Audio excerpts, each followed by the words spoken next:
Hello, I'm Toycat, and this is Canzuk, Canada, Australia, New Zealand, and the UK, and is one of the world's least likely unions you might think, but as you can see from the numbers next to each country, there is a majority of support in each of them to move the countries closer together. How exactly is this true, and why should Canzuk happen? Well, that's something I would like to start a new series for on this channel. Let's go into propaganda for Canzuk. This is something that I think should happen, and to go into it today, let's start with the most basic geography YouTuber thing and do some quizzes to talk about exactly that. I am going to be showing that as someone who is from this tiny little island over here, I somehow know more about these islands over here than I do about some of the places that are much closer, and the reason for that is because of the weird shared culture. But first things first, can I name all of the Canzuk capital cities? Oh, there's 21. Oh god, I've got to know the capital of the individual provinces of Canada. Well, I know that British Columbia happens to be Victoria because of the island. Wow, is that named after something that the other countries might have? Is there a state in Australia named that too?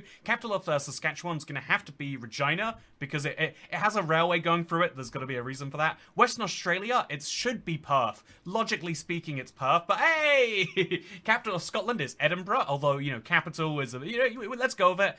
Capital city of Victoria. Oh, wow, is this must be Canada again, right? Because it's Victoria. So you can see already I think that all of the Australian states are pretty logical about picking their big cities as their capitals. So Queensland is going to go for Brisbane, logically. Yeah. Capital of England is London. It's not Oxford or York, surprisingly. And the capital of New South Wales, therefore you'd hope is Sydney. Yeah, I'm at 8 out of 21. Prince Edward Island, I think is Charlottetown. Yeah, okay, New Brunswick is... it can't be Charlottetown again, and it's not Moncton. There's a military base there. St. John could be it, but I'm going to go with Fredericton. Yeah. Capital city of Wales is Cardiff. The capital of Tasmania, Hobart, I hope. Yes. Ontario, this is actually one of the tricks. Canada does fall into the little bit of North American bias where, you know, it's such a big place that they're like, well, let's put the capital somewhere central rather than where all the people live. So the capital of Ontario should be Toronto. But it's actually... Oh, no, the capital of Canada should be Toronto, but it's actually Ottawa. The capital of Ontario is Toronto. Northern Ireland is Belfast, I'm pretty sure. Nova Scotia would be Halifax. You would hope, yes. Manitoba is Winnipeg. It can't be Regina. It can't be Thunder Bay. Those places aren't there. I don't think Brandon's there, so it's Winnipeg. Quebec is going to be Quebec City, which is actually just called Quebec. We call it Quebec City, like Mexico City. South Australia, Adelaide, and we've got 3 left, and I'm going to nail this. I actually wasn't expecting this. I have no idea about Alberta. I think it's Edmonton, not Calgary. And then for New Zealand, it's Auckland. No, it's Wellington. Oh, no. You threw me off. So I got 90% right, and we can...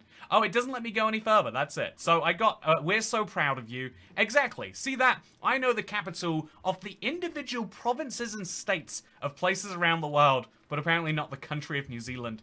It's one of those things where you know it, and you think you know it, but you get thrown off by all these... They're actually the ones you'd expect. Anyway, with that said, I know all of the capital cities of Canzuk, but what about all of the individual provinces and territories of Canada? There's so many of them, right? Except I can name all of these too. So Ontario, like I just mentioned, and Quebec are the main 2 where all the people used to live, and then British Columbia is where all the people nowadays want to live, because it's the west coast or whatever.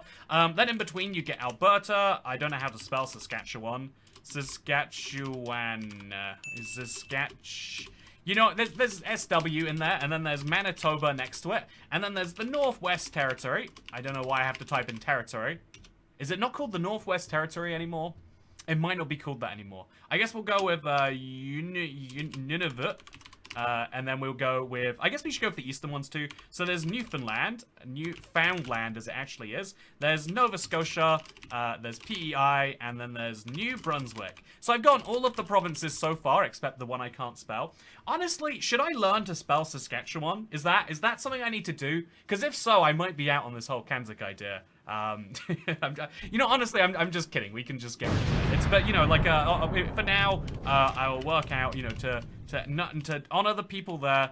Saskatchewan. Come on. Okay, wait. It's not even giving me a good guess. Saskatchewan. You know, there is no place there. Everyone knows it's fake. And then there's the Yukon. And then I think it's the northwest between. Is it all one word, maybe? It would be really annoying if it was all one word. Am I spelling territory wrong? Is it the Northeast Territory? I'm sure this is called the Northwest Territory. Am I wrong about that? I guess I must be. I can name 11 out of the 13 Canadian provinces and territories. Is there a way to just hit end? Is there a way to... Oh, give up. There we go. So I didn't name the Northwest Territories. Oh, it's territories. It's not the territory. And I couldn't name Saskatchewan, but that's fine. Again, we can get rid of these places after we unify. But then we've got the 8 states and territories of Australia. Australia's a little less ambitious than Canada, but they're getting there. So we got NSW. Oh, we can't type it in that way. So we'll go for Western Australia, by the way, is one of the biggest sub-territorial units in the world. If Western Australia was a country, no one would blink at its size, but it's not. And so we just assume that it's okay that it's that big. But it's larger than, what, like every European country besides Russia and maybe Ukraine? It's nuts. Anyway, so we also have New South Wales. You know, I've got to say, if there's one thing I think of when I'm in Sydney, it is not the south of Wales, but that's besides the point. We've got Tasmania. We've got, I guess, the Australian Capital Territory, ACT. This one is called Victoria, after the Queen, who, by the way, also has some land. I don't know if it is the same Queen that Queensland is named after, but I've always just assumed it is. Then the North Territories would have been Kingsland, but it's called the Northern Territory. Yeah, 8 out of 8. I am better than the average person at knowing Australia, despite the fact that I've been there once, I want to say. Many, pre-COVID, you know, things have changed over there since then. But you know, it's not like I went to the Northern Territory or Tasmania, except I just know all these places. And the same is true for New Zealand. I can name all of New Zealand, so let me do it right now. This is New Zealand. Or if we want to get really technical, this is the North Island of New Zealand, and this is the South. Oh, look at that, by the way. I swear the map just warped in a giant way, but whatever. So there's also the New Zealandish Antarctic territory, and then there's also a few islands around here that are technically controlled by New Zealand, the Cook Islands. This is a part of New Zealand. I want to see, actually, does it look like New Zealand while we're there? Doesn't look like it to me. Actually, you know, you can believe this is New Zealand, right? I can believe it's like Hawaii or something too. Why doesn't Hawaii drive on the left side of the road, by the way? You know, I'm just saying, if we're going to give, maybe for another time we should talk about the countries that should be let into Canzuk too, but I feel like Hawaii, if you've ever seen their flag, and you should, by the way, absolutely beautiful, I feel like they get an honorary, you know, it matches my flag, they get an honorary membership if they feel like one. But anyway, with that said, let's now go into the actual thing, which is the top 12 cities of New Zealand. New Zealand isn't a federal state. In fact, the fun fact behind part of why is it used to be one of the federal states of Australia. Fun fact. Anyway, so the 12 cities of New Zealand are, I don't actually know I could say them. I can say Wellington and Auckland, right? I can name all of New Zealand, so let me do it right now. Everyone knows those two. Auckland is where everyone lives. They have a fun acronym for them. Jaffa's just another... you know, I was like, are you allowed to swear while you're advocating political causes? Of course I am. Just another fucking Aucklander. Or soon to be just another fucking Canzuker. You know, am I right? But yeah, that is that's what's happening in Auckland. Then there's Christchurch on the South Island, which is the 3rd biggest city. I want to say might actually be 2nd. And then there's also Dunedin. I'm surprised that's in the top 12. And then there's another huge one over here. Rotorua, I'm guessing, is barely scraping by. Oh, it's not? Okay, then I'm screwed. I have no idea. There's a big city over here that's called something very British, like Hamilton. Yeah, it's not over there. It's over there, but I'm close enough. And then, although really, you know, I guess nowadays Hamilton sounds more American than British, which is kind of funny. And then there's also a big place over here that's famous for, like, snowy, wintry stuff. And I do not know. I wanted to go there so bad, actually. It's but then we've got over here. There's another place, and over there, you know, there's a lot more on this island that we're just missing. And I think we'll give it quits for now because I don't know my New Zealand cities that well. So I would have gotten Tauranga eventually. Wouldn't have gotten Palmerston North. Invercargill, I wouldn't have gone either. The city I'm thinking of is actually. Let's go find it, by the way. Let's go to back down to New Zealand. Queenstown. Wait, is it Queenstown? Queenstown, yeah. I was sure this would be one of the top 12, but I guess it has a huge tourist population and maybe not a lot else. Have I been to Queenstown, actually? I think I have. Okay, you know, it's not that I wanted to go there. It's that I did go there. I'm pretty sure. Invercargill is really, really interesting. It's so far south. I wonder if their climate is, like, notably different than the north. Does it look any different? It looks kind of interesting there. And then the other cities are all ones I wouldn't have gotten. But Palmerston North is one I should know. Are you from Palmerston North? Would you like me to apologize for my comments?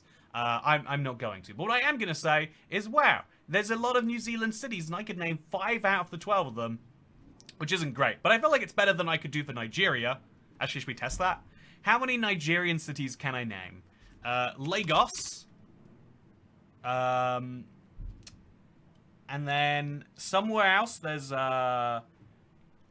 it's like 2... There are other cities in Nigeria. That's the point. You know, I could name the 25 cities of Panama on a map. Let me do the same. Let me show you my knowledge of Panama. So there's Panama. Yeah. And then there's probably one called San Juan. Okay, nope. I'm at 1 out of 25. These are the 25 biggest cities, in case you're curious. And I would have gotten precisely 0. If you gave me forever, I might have eventually gotten Tocumen, because I think it's like basically a part of the capital.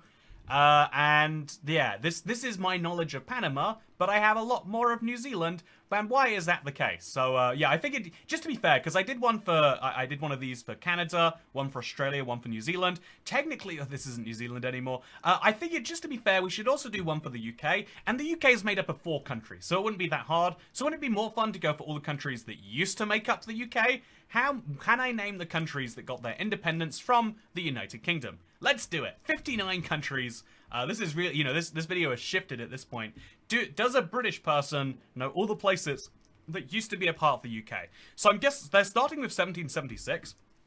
I'm really surprised to know that there's a country that got its independence from the UK before 1776 that isn't counted, but America. And then they're going to count Canada as second, which is really surprising to me. That they're using 1867. I think there's a few different dates you could count as Canada's independence, but sure, that counts. And so then I guess Australia is next, and then New Zealand is just after that.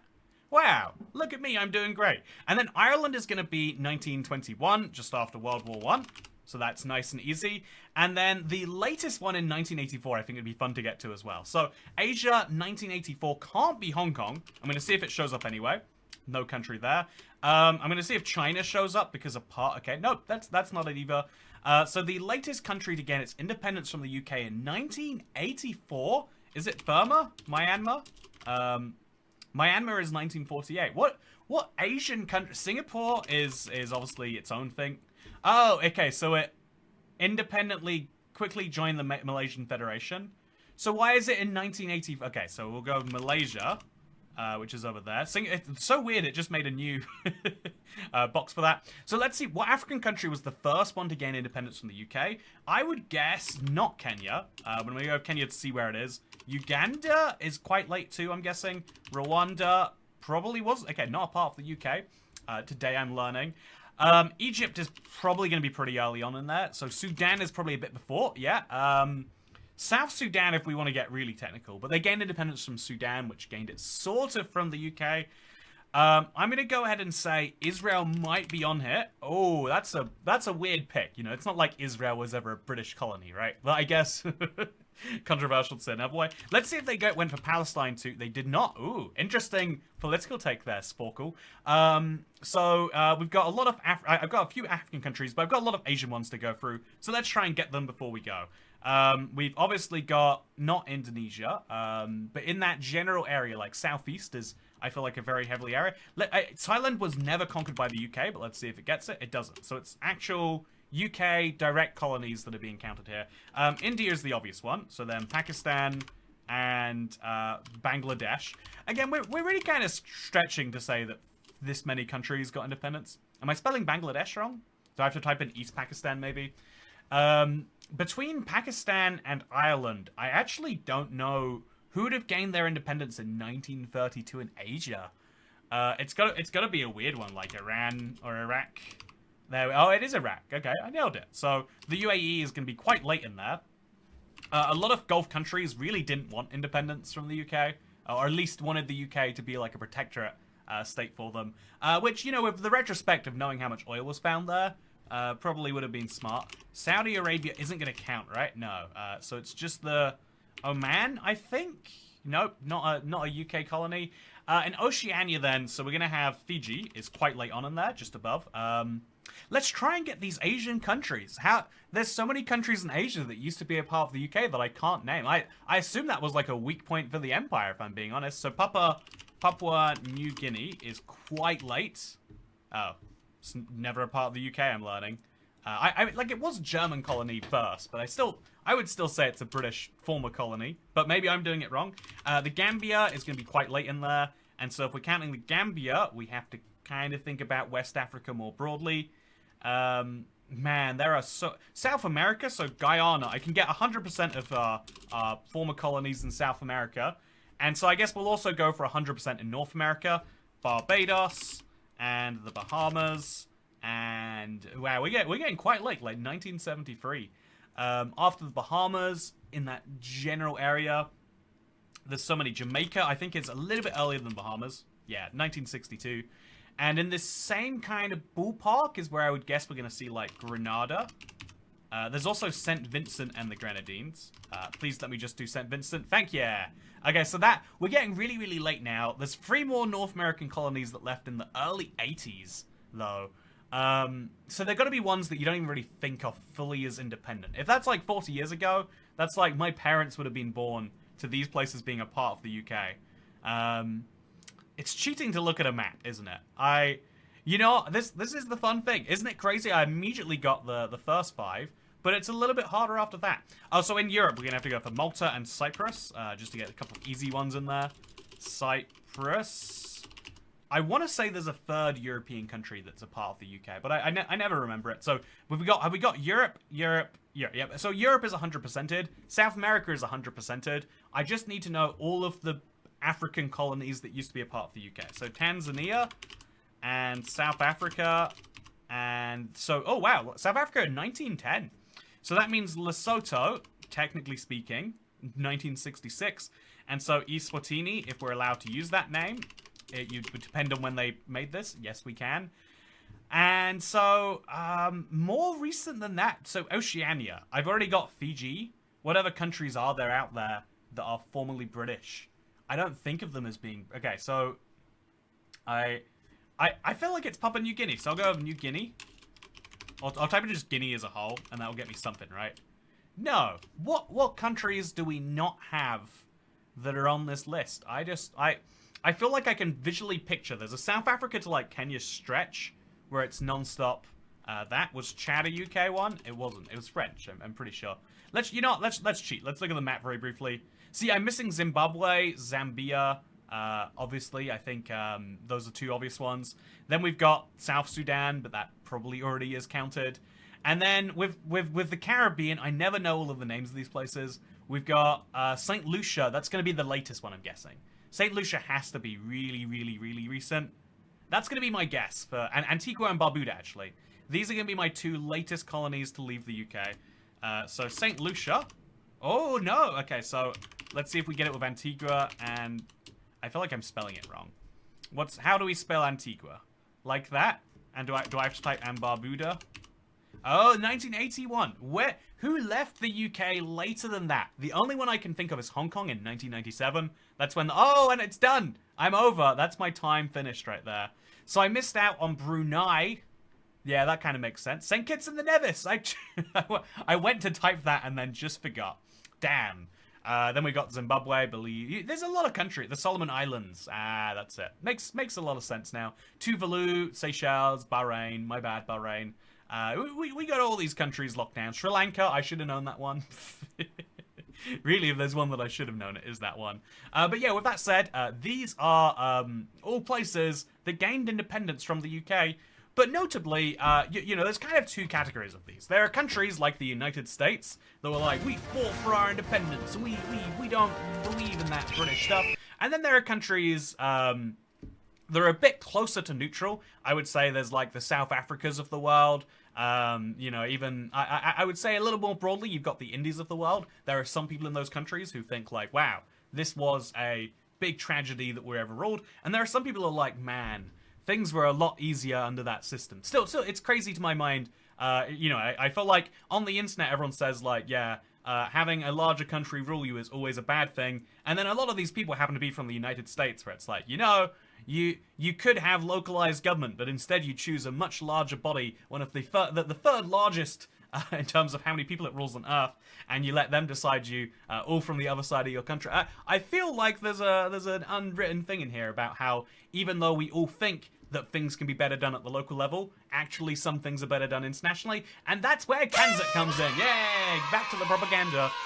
Because to finish this video, the reason that I wanted to show that there is a close bond between these places is not because I realistically think this can exist as a country. I do think that is possible. I think if there was the right political will, you could merge Canada, Australia, New Zealand, and the UK, and Canzuk could become a new powerhouse in the world.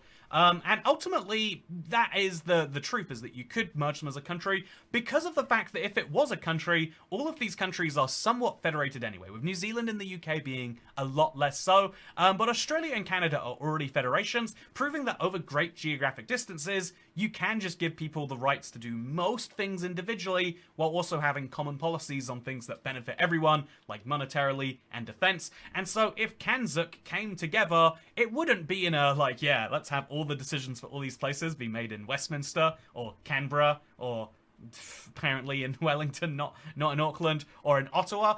No, it would be a union of countries that would be able to come together, and once they did, they would be able to exist.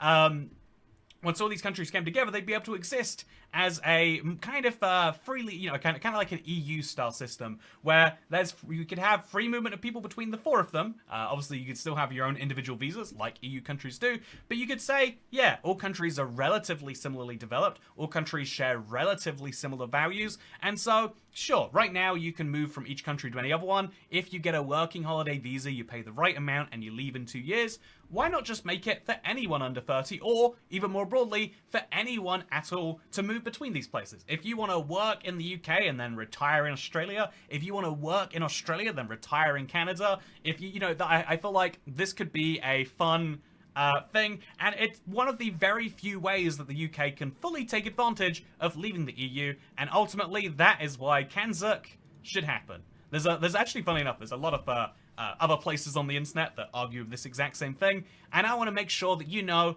that it is the one country I would like to see happen, and you know, I would like to see happen because it would make me happy, and I hope that you agree after watching this. And if you don't, then I hope you decide to do one of these fun quizzes yourself, because yeah, we're gonna use every tool in the geography YouTuber's book to use propaganda to convince you that this should happen, because it totally should. Anyway, with that said, thank you for watching. I've got some real stuff to do now. Goodbye.